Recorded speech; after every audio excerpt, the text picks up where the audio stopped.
Pandiwa. Verb. Ano nga ba ang pandiwa? Ang pandiwa ay mga salitang nagsasaad ng kilos o galaw. Narito ang mga halimbawa ng mga pandiwa. Sumayaw. Ang salitang sumayaw ay isang pandiwa dahil ito ay nagsasaad ng kilos o galaw. Basahin natin ang pangungusap na may pandiwa. Sumayaw ang babae. Ang pandiwa sa pangungusap na ito ay sumayaw. Nagbasa. Ang salitang nagbasa ay isang pandiwa dahil ito ay nagsasaad ng kilos o galaw. Basahin natin ang pangungusap na may pandiwa. Si Ben ay nagbabasa. Ang pandiwa sa pangungusap ay nagbabasa.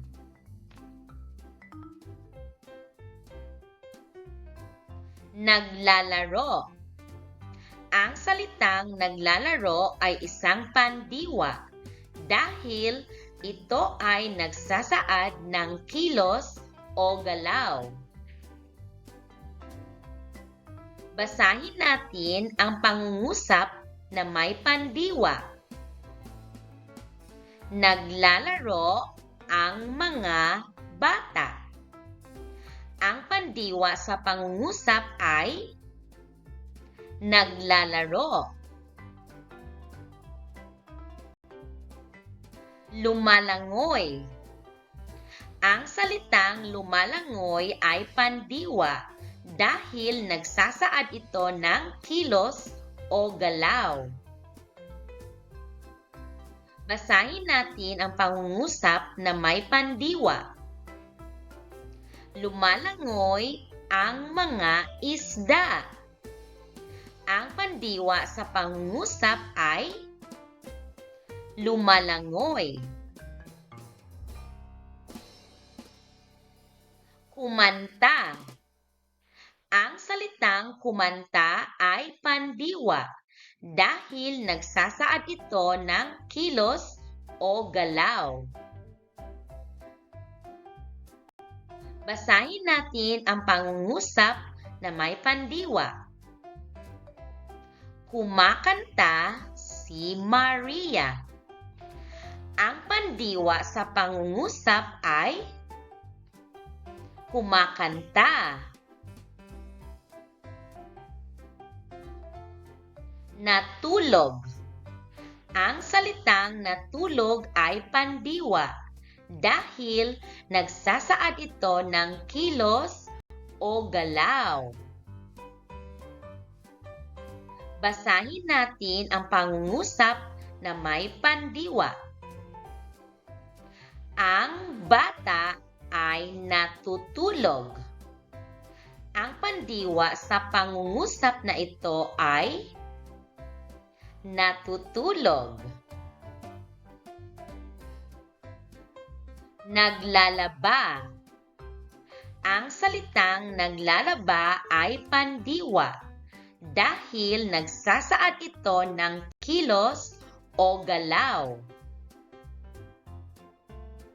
Basahin natin ang pangungusap na may pandiwa. Naglalaba si nanay ng damit. Ang pandiwa sa pangungusap na ito ay naglalaba. Sumisigaw. Ang salitang sumisigaw ay pandiwa dahil nagsasaad ito ng kilos o galaw. Basahin natin ang pangungusap na may pandiwa. Sumisigaw ang mga bata. Ang pandiwa sa pangungusap na ito ay sumisigaw. Lumipad. Ang salitang lumipad ay pandiwa dahil ito ay nagsasaad ng kilos o galaw. Basahin natin ang pangungusap na may pandiwa. Ang mga ibon ay lumilipad. Ang pandiwa sa pangungusap na ito ay lumilipad. Kumakain.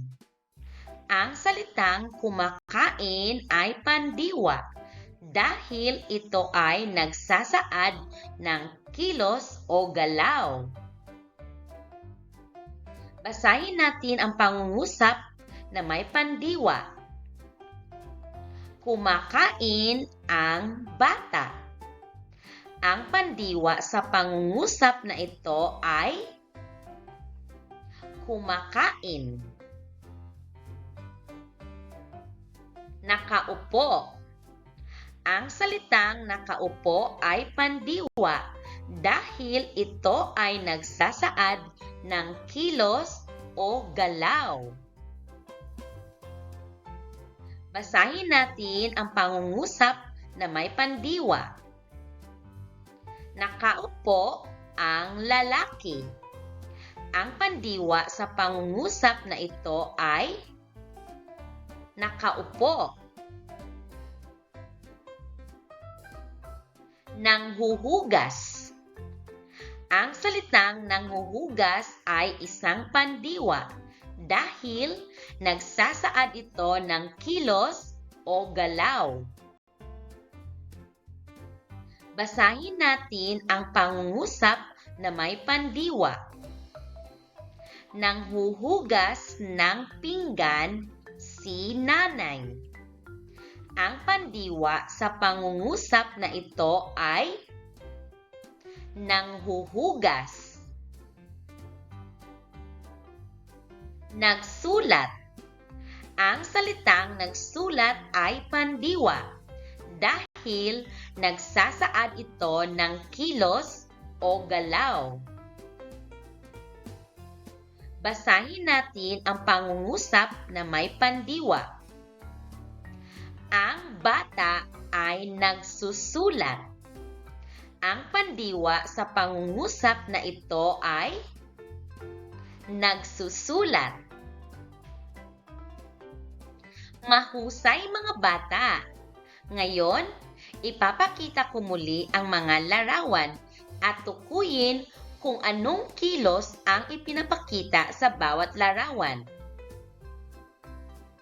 Anong kilos ang ipinapakita sa larawan? Naglalaba o nagsasampay? Ang tamang sagot ay naglalaba. Anong kilos ang ipinapakita sa larawan?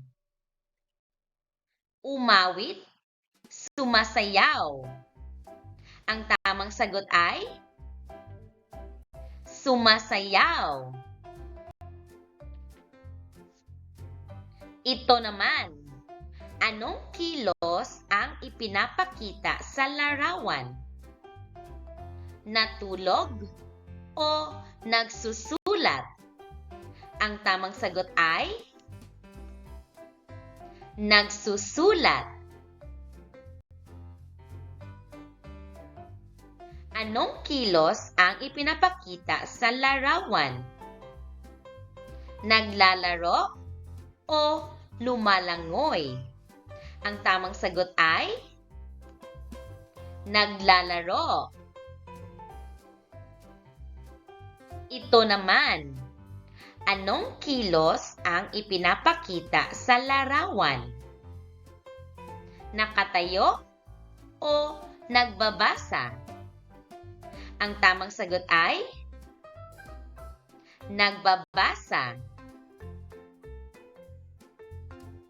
Anong kilos ang ipinapakita sa larawan? Lumilipad o nagsusulat? Ang tamang sagot ay lumilipad. Ito naman, anong kilos ang ipinapakita sa larawan? Umiiyak o kumakain?